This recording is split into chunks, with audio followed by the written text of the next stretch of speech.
You mentioned respect, and you published a work called The Muscle and Strength Pyramids several years ago, and I believe you're on the third edition now of them, or working on the third edition of them.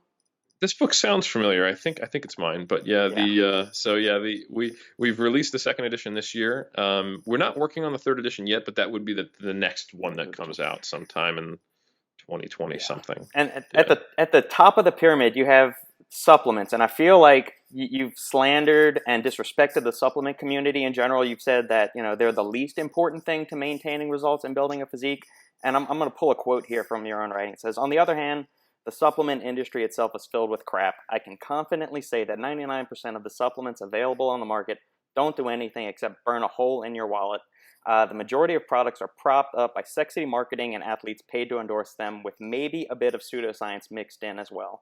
I think we can both understand that supplements are the reason people get results in the gym. It's not diet, Mm. it's not training, it's not sleep, it's not stress reduction or any of that. I mean, I don't see, did the supplement companies not pay you enough? Is that what's going on here? I'm just not sure. It's basically resentment. That's what that quote purely came out of the fact that I was not given a BSN Explode contract, and there was a time when I thought I was in the running with, it was either me or Ronnie Coleman was going to get that contract, Yeah. and they gave it to Ronnie, and I just feel like I've had probably, if not equivalent, accomplishments to Ronnie Coleman, um, like probably slightly more. So I just felt like I got overlooked, So, I haven't talked about it, but there's been a number of times I've been overlooked, and I think there's just a certain level of discrimination against me. I'm not even sure what aspect of me they're discriminating against. But yeah, so it's pretty much just resentment and bitterness. Yeah. Understandable. Now, obviously, for the listeners, that this was very sarcastic and very tongue in cheek. What role, if any, do you think that supplements play in helping an athlete reach the stage or progress in the gym? And what supplements have you used in the past, or do you still use today? Oh man, in the past I've used I've been the guy who's had 10 wallets that all have that burned hole in them. Hmm. But yeah, so I think it's built into the word supplements. They are in fact supplementary.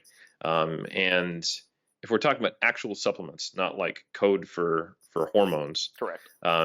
the even the most well-researched, evidence-based, well-documented, effective supplements that are beneficial for lifters, like creatine and caffeine, Hmm. probably being at the top of that list. I'd say protein as well, but really that's food, in powder form, Right.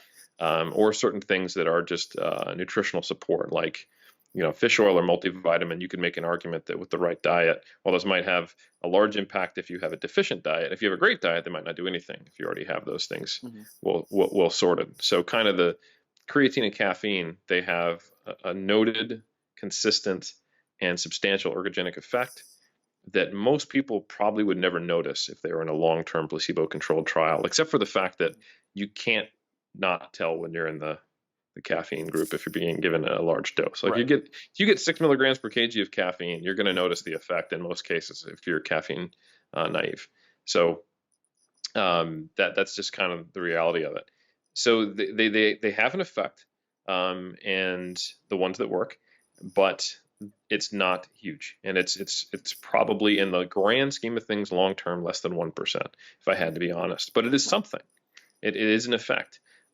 People who take creatine do get stronger than if they did not, Hmm. and there's no reason not to, kind of thing. And caffeine can ward off tiredness, acutely improve performance, and it can be very useful depending on your goals, what type of performance you're trying to do, etc. So I think it's just important to put it into context. And if supplements were always in the right context, I wouldn't have had that very derisive, couple sentences there that you read. Like if that was their view, that'd be fine. But the bodybuilding industry is so intrinsically tied to the supplement industry. Hmm. The standard way you make it as a bodybuilder is you get a supplement contract. Right. That's because the only like 10 guys or gals are going to be making enough money off of winning shows, Hmm. whether they and you won't make any money at all in the natural scene. Right. Like for example, Jeff went to go do a show, placed second, and that the second place prize didn't even offset the flight and the accommodation. So you do it for the love. Wow. That's just the way it is. Like, Yeah. if if you're a Brian Whitaker, or if you're a Doug Miller, or if you're a Philip Ricardo Jr. and you're running around the globe winning every single natural championship, you Mhm. might make 15 grand in a year, and then you're only going to spend 10 grand traveling and accommodation. So Yeah. if you're the best natural bodybuilder in the world, you win every title, and you have a really good travel agent, at the end of the year, you might be able to buy a used car, you know, like that's the kind of reward you're going to get. And then in the enhanced scene, shit, like that. I've heard of guys who the entire prize winning monies of that you come away with after expenses for a natural bodybuilder might be how much your stack costs for a month, with growth and insulin and all the ancillaries at the highest level. Right. So yeah, like you need to have some kind of industry propping up the bodybuilding industry for these people to make it, and most Mhm. people still have their day job. Yeah. So I guess the problem is that we have this marriage between the supplement industry and the bodybuilding community, and it's uh, so we have constantly the supplement messaging coming out when there is basically a handful, maybe a list of 10 supplements that are worth taking depending on your context. But there are literally thousands of things that come out all the time. So the 10 are great. Don't get me wrong, in the context of being a supplement. But the 990 others are waste of money and potentially harmful and not too well regulated most of the time, at least in the States. I would agree with those sentiments 100%. I'm more fascinated. I always try to give people a realistic expectation whenever there's a new ingredient that comes to the market and said, well, we really have just limited data on it, and it's done Hmm. this little bit. How much evidence do you need to see before you feel comfortable recommending an ingredient to an athlete or trying it yourself? Because every year there's new ingredients that hit the industry, and reproducibility is an issue, I would say, is too, because there's not lots and lots of federal agencies lining up to donate money to supplement research. So we're Correct. lucky if we get one or two studies for an ingredient just to start with. Correct. Yeah. So, in general, a problem of, say, all research is that we have a little bit of a bias towards significant findings. So this is called publication bias. This is getting better, but essentially, because of the awareness of it, but essentially, in all research, to publish it, to get it into a journal, the journal wants to see novelty most of the time. And that could come in the form of controversial findings or significant results, typically. Null results for something that was normally a positive, significant results just in general, or something that is new. Mm-hmm. So all of those have issues. If it's new, that means it is just one study, and typically in sports science, it's a low sample size, and we really shouldn't conclude much because there's a almost equal probability of that finding being true to false, depending on the sample size. Mm-hmm. Like if you see like a 0.04 finding with a sample size of 10, there's some analyses that would suggest there's like a 40% chance of that actually being a null finding, Right. not actually being true. Likewise, if we've got something that's contrary to the current finding that gets hyped up and reported, that might be the one versus 10, but people focus on it because it's kind of controversial, Mm-hmm. and that doesn't paint a very clear picture either. So publication bias is one thing, but you need to be even more skeptical in the supplement industry because, like you said, it's not like there's NIH funding. Rather, there's typically industry funding. Correct. And while this doesn't always happen, it is a common thing that there will be a contract between the researcher and the funder to where the funder gets to decide whether the research gets published or not in the end. Right. Which means that if the findings are null or negative or harmful of the supplement, or not harmful to the person like it's killing people, but harms their performance or has Right. a detrimental effect, they can just say we're not going to publish that. So there is arguably, and I can't quantify it because we can't know, because they haven't been published, more of a bias in the supplement related research specifically. Mm-hmm.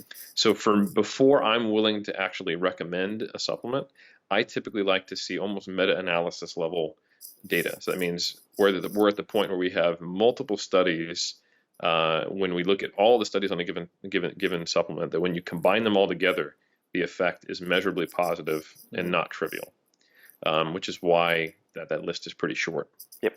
Um, because you also when we're talking about just taking a compound or an ingredient and adding it to you, and just throwing it into the mix and on top of your body, we don't necessarily know that it's not harmful. Like I like to use the example of D-aspartic acid.